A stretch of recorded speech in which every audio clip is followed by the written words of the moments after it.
주기도문으로 함께 기도하겠습니다. 하늘에 계신 우리 아버지, 아버지 이름을 거룩하게 하시며 아버지의 나라가 오게 하시며 아버지의 뜻이 하늘에서와 같이 땅에서도 이루어지게 하소서. 오늘 우리에게 일용할 양식을 주시고 우리가 우리에게 잘못한 사람을 용서하여 준 것 같이 우리 죄를 용서하여 주시고 우리를 시험에 빠지지 않게 하시고 악에서 구하소서. 나라와 권능과 영광이 영원히 아버지의 것입니다. 아멘. 함께 임재 찬양하겠습니다.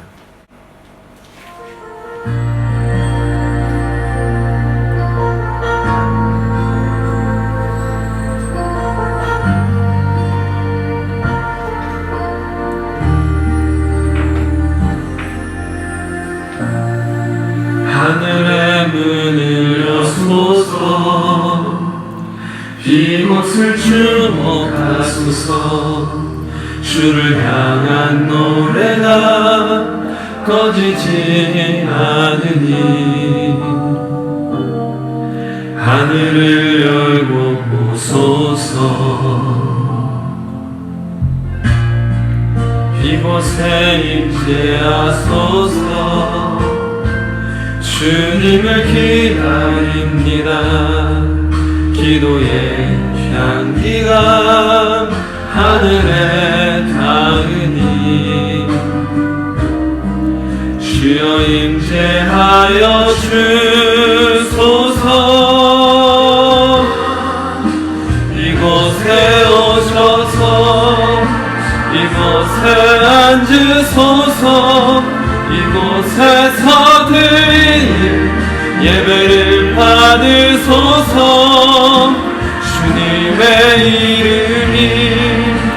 주님의 이름만이 오직 주의 이름만 이곳에 있습니다.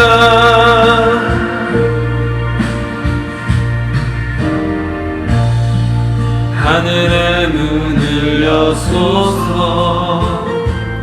이곳을 주목하소서. 주를 향한 노래가 꺼지지 않으니 하늘을 열고 보소서. 이곳에 임재하소서. 주님을 기다립니다. 기도의 향기가 하늘에 닿으니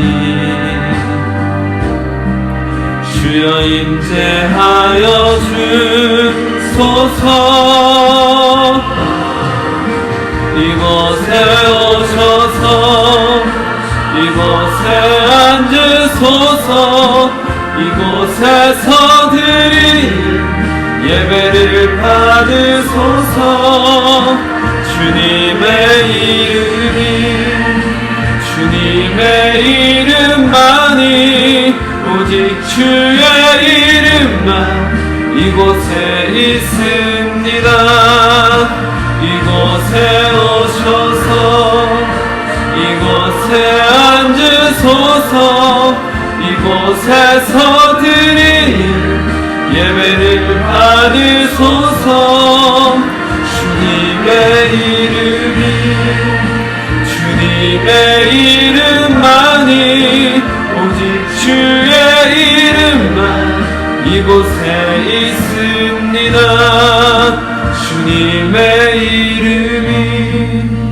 주님의 이름만이 오직 주의 이름만 이곳에 있습니다.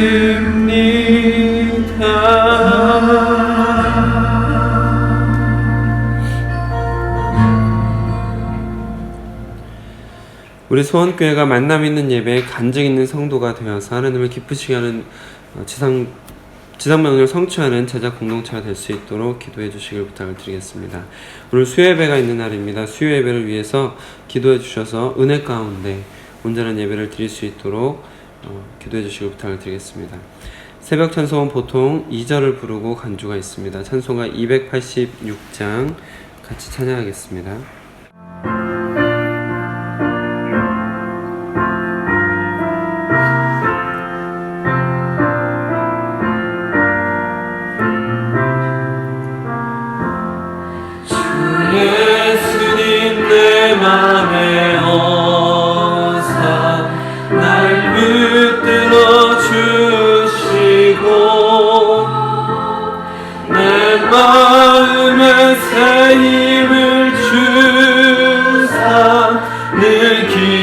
울게 하소서. 사랑의 주 사랑의 주 내 맘속에 찾아오사 내 모든 죄 사하시고 내 상한 맘 고치소서. 예수님 내 맘에 오사 내 소원 다하시고 내 무거운 짐 맡아주사 참 평안을 주소서. 사랑의 주 사랑의 주 내 맘속에 찾아오사 내 모든 죄 사하시고 내 상한 맘 고치소서.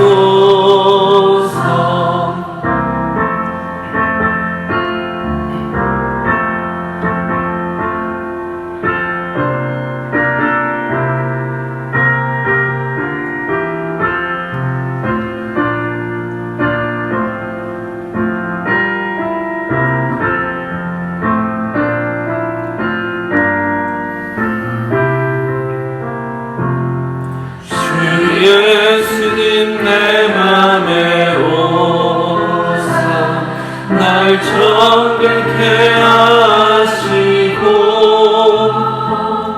그 은혜를 내 맘에 채워 늘 충만케 하소서. 사랑의 주 사랑의 주 내 맘속에 찾아오사 내 모든 죄 사하시고 내 상한 맘 고치소서. 예수님 내 맘에 오사 내 길 인도하시고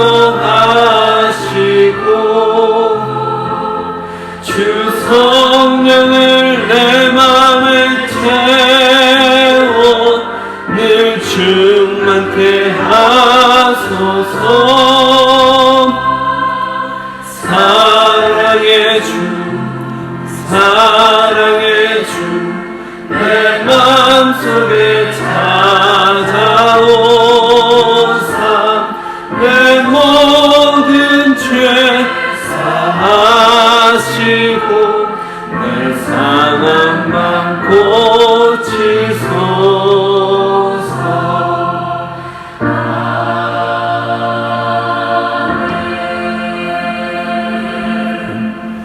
오늘 우리에게 주신 하나님의 말씀은 민수기 25장입니다. 민수기 25장 10절부터 18절 말씀입니다. 민수기 25장 10절부터 18절 말씀, 날마다 솟는 샘물 큐티책으로는 102쪽에 있습니다. 10절부터 18절 말씀 교독으로 보겠습니다. 여호와께서 모세에게 말씀하여 이르시되 제사장으로의 천자 유다사의 이가스가 내 뜻심으로 질투하여 이스라엘 자손 중에서 내 노를 들이켜서 내 질투심으로 그들을 소멸하지 않게 하였다.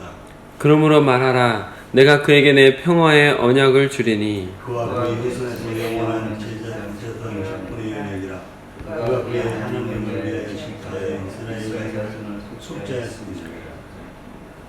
죽임을 당한 이스라엘 남자 곧 미디안 여인과 함께 죽임을 당한 자의 이름은 시므리니 살루의 아들이요 시므온인의 조상의 가문 중 한 지도자이며 죽임을 당한 미디안 여인의 이름은 보스바이니 슬로이의 딸이라. 슬로는 미디안의 가문 조상의 가문의 수령이었더라. 여호와께서 모세에게 말씀하여 이르시되 미디안을 대적하여 그들을 치라. 함께 읽겠습니다.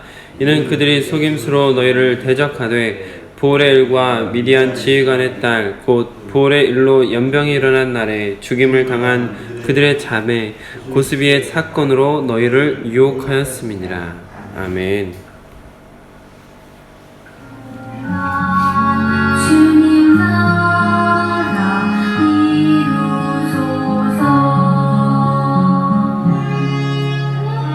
이 말씀 따라 사는 동안 지치지 않게 하시고 이 말씀 따라 사는 동안 주님 나라 이루소서.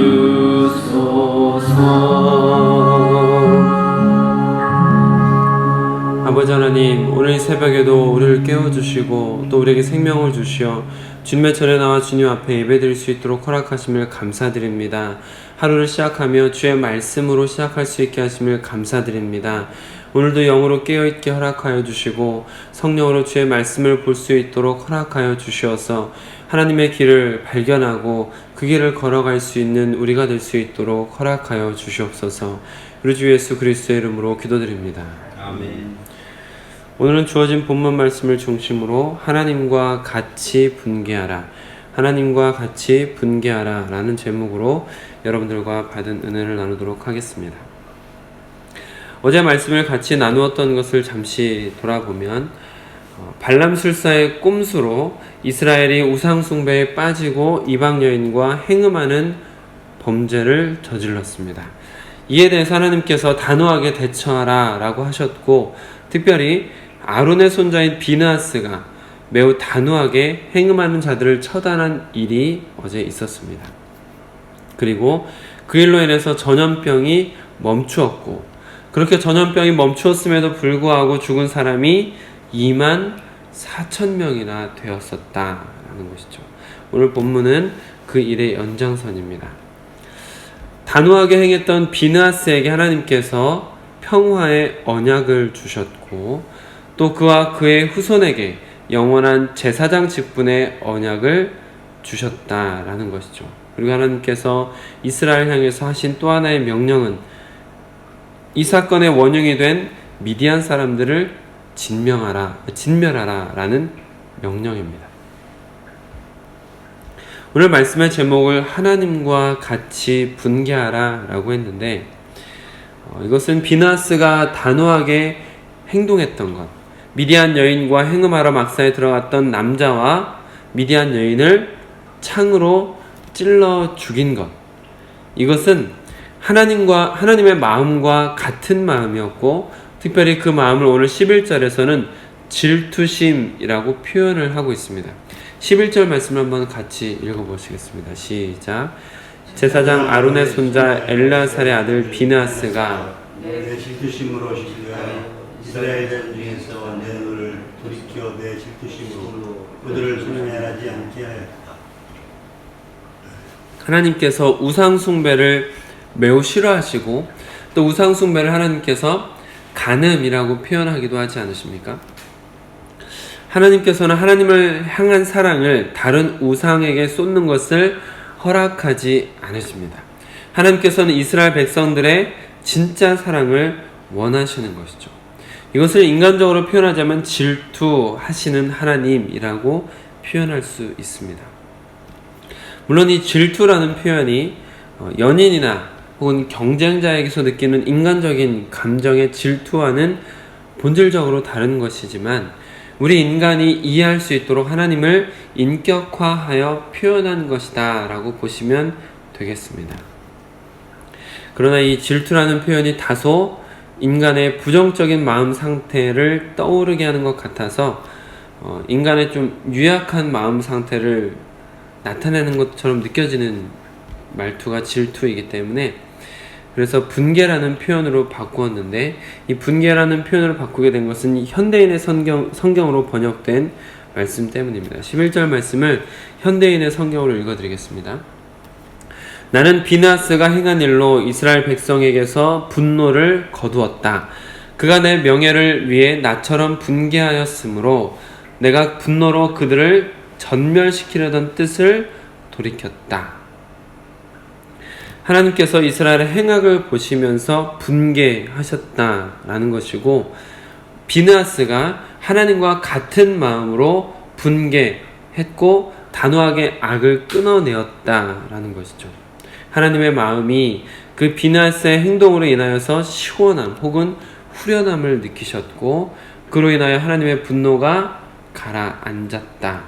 그래서 이스라엘을 전멸시키려고 하셨던 하나님의 뜻을 돌이키게 된 것은 하나님의 마음과 같이 분개했던 비느하스의 행동을 보고 하나님께서 분노를 가라앉히시고 하나님을 향한 이스라엘 백성들을 전멸시키려고 하셨던 그 계획을 돌이키셨다라는 것이죠. 또한 하나님께서는 미디안을 향해서 진멸하라는 명령을 내리시는 것을 볼 수가 있습니다.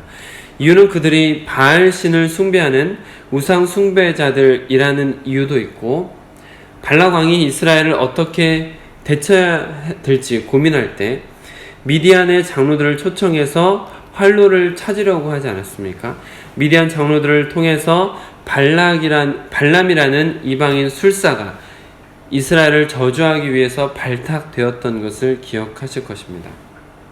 그러니까 발락 왕이 발람 술사를 부르는데 미디안 장로들의 도움을 많이 받았던 것을 기억하실 텐데, 이 모든 일의 원인 제공, 또 발람 술사가 저주하려고 했었던 이 모든 일의 원인 제공을 미디안 장로들이 한 것이고, 오늘 사건 속에서도 역시 미디안 여인들이 이스라엘 깊숙이 들어와서 행음하며 범죄하게 하고 있는 것을 볼 수가 있습니다. 그래서 하나님께서는 미디안을 진멸시키라고 하시는 것이죠. 미디안을 진멸하는 이 사건, 하나님께서는 이 미디안을 진멸하라는 명령을 내리셨고 결국에 미디안을 진멸하게 하시는데, 민수기 31장에 보면은 이스라엘 백성들이 미디안을 진멸시키는 장면을 볼 수가 있습니다. 31장 말씀 한번 찾아보시겠습니다. 여기 미디안을 진멸하는 사건 속에서 우리가 조금 익숙할 만한 사람 이름이 등장합니다. 익숙한 사람이 등장하는데 누가 등장하는지 한번 눈여겨서 보시면 좋겠습니다. 민수기 31장 7절부터 11절 말씀. 31장 7절부터 11절 말씀을 저와 여러분이 교독으로 보겠습니다. 그들이 여호와께서 모세에게 명령하신 대로 미디안을 쳐서 남자를 다 죽였고, 그 죽인 자와 미디안의 왕을 죽였으니 미디안의 왕들은 스루와 또 모래 아들 발람을 칼로 죽였더라. 이스라엘 자손의 미디안의 부녀들과 그들의 아이들을 사로잡고 그들의 가축과 양떼와 재물을 다 탈취하고, 그들이 거처하는 성읍들과 출락을 다 사로잡고 탈취한 것, 노략한 것, 사람과 짐승을 다 빼앗으니라. 그들이 사로잡은 노략한 것과 탈취한 것을 가지고 여리고 맞은 벼랑 모압 평지 진창에서 이르러 모세와 제사장과 이스라엘 자손의 회중에 괴로 나옵니다. 거기서 익숙한 이름 찾으셨습니까? 8절 끝에 부분을 한번 보시면 아주 익숙한 사람이 하나 있는데요. 발람. 네, 부올의 아들 발람. 발람은 지난주 내내 이름이 거론되었던 사람이죠. 그리고 이번 주도 계속 발람 이야기가 나오는데, 지금 미디안을 진멸시킬 때 발람도 칼로 죽였더라 라고 성경이 기록하고 있다라는 것이죠. 이 발람 이야기는 계속되고 있는데, 이스라엘을 끊임없이 저주하려고 했던 사람이 발람이고요. 이 발람은 하나님의 영에 감동되어서 신령한 것을 보았던 사람, 그럼에도 돈만 쫓았던 사람이 바로 발람 술사입니다. 결국 발락 왕에게 이스라엘 백성을 넘어뜨리려는 방법을 알려준 사람도 역시 발람 술사였다. 그래서 어제 전염병 사건의 원흉이 바로 발람이었다라고 말씀을 드리기도 했습니다. 그 발람이 결국 하나님의 백성의 칼에 의해서 죽임을 당하게 되는 것이죠. 권선징악입니다. 하나님께서 반드시 악인을 멸하시는 분이시다라는 것을 볼 수도 있습니다. 이와 같이 하나님께서 미디안을 멸망시키라고 명령을 하셨고 31장에서 같이 읽으셨던 것처럼 미디안 땅을 완전히 진멸시키는 것을 볼 수가 있는 것이죠.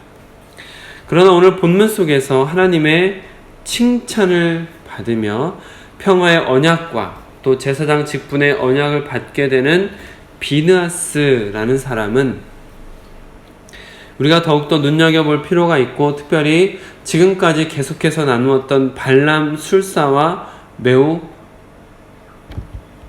대조적이다라는 것을 볼 수가 있습니다. 하나님의 영에 감동되어서 신령한 것을 보면서 예언을 했음에도 불구하고 하나님의 마음을 전혀 알지 못하고 3번이나 이스라엘을 저주하려고 했던 발람과는 완전히 질적으로 다른 사람이 오늘 본문에 등장하는 비느하스라는 사람이죠. 발람은 하나님의 영에 감동되었던 사람 아닙니까? 예언되었던 사람 아닙니까? 그러나 발람은 그렇게 하나님의 영에 감동도 되었지만 하나님의 마음을 전혀 몰랐습니다. 전혀 몰랐습니다. 그러나 비느하스는 어떻습니까? 하나님께서 진노하시자마자 하나님의 이스라엘을 향한 질투, 행악자에 대한 분개하는 마음을 그대로 비느하스 본인도 느꼈고, 그래서 비느하스도 함께 분개한 것이죠.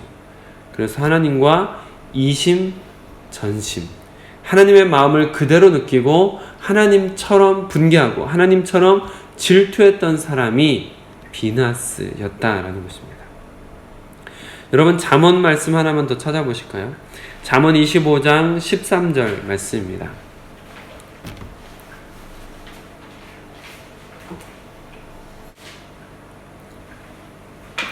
잠언 25장 13절 말씀 함께 읽겠습니다. 시작. 충성된 사자는 그를 보낸 이에게 마치 추수하는 날의 얼음 냉수 같아서 능히 그 주인의 마음을 시원하게 하느니라. 아멘. 사랑하는 성도 여러분, 발람술사는 하나님의 영에 감동되어 예언도 하는 매우 특별하고 신비한 경험을 한 사람입니다. 그러나 하나님의 마음을 전혀 몰랐고 결국 이스라엘의 칼에 죽었습니다. 그러나 비느하스는 조금 전에 잠언 25장 13절을 같이 읽으셨던 것처럼 충성된 사자는 그를 보낸 이에게 마치 추수하는 날의 얼음 냉수 같아서 능히 그 주인의 마음을 시원하게 하느니라. 그 주인의 마음을 시원하게 하느니라 라고 잠언에 말씀하고 있는 것처럼 비느하스는 하나님의 마음을 시원하게 한 사람이다 라는 것이죠. 발람술사는 하나님의 영에 감동되었던 사람임에도 하나님의 마음을 전혀 몰랐지만 비느하스는 하나님의 영에 감동되었다라는 특별한 기록이 없고 특별한 경험을 했다든지 신비한 체험을 한 사람도 아닙니다. 심지어 비느하스는 제사장 아론의 손자로 태어났다라는 기록, 태어났을 때 태어났다라는 기록 말고는 아무런 특별한 기록이 전혀 없습니다. 성경에 비느하스가 태어났다라는 기록 말고는 한 번도 나오지 않다가 어제 비느하스가 처음 등장한 것이죠. 비느하스는 그렇게 특별한 경험이나 신비한 체험을 한 적이 없습니다. 그럼에도 불구하고 비느하스는 하나님의 마음을 아주 잘 알고 있었고 하나님의 마음과 함께 분개하며 행악하는 자들을 단호하게 처단했습니다.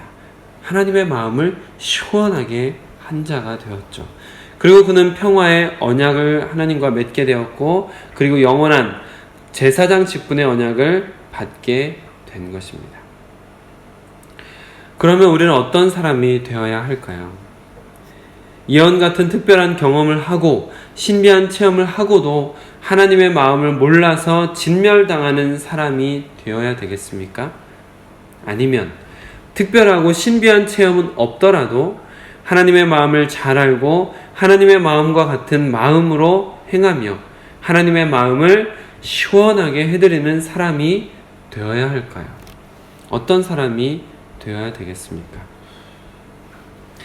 신앙생활을 하다 보면 당연히 신비한 체험을 꿈꾸는 성도님들이 많이 계십니다. 하나님은 전능하시고 지금도 많은 사람들이 신비한 체험을 하고 있기 때문에 그런 신비한 체험을 해보고 싶은 것이죠. 그러나 우리가 분명히 해야 될 게 있습니다.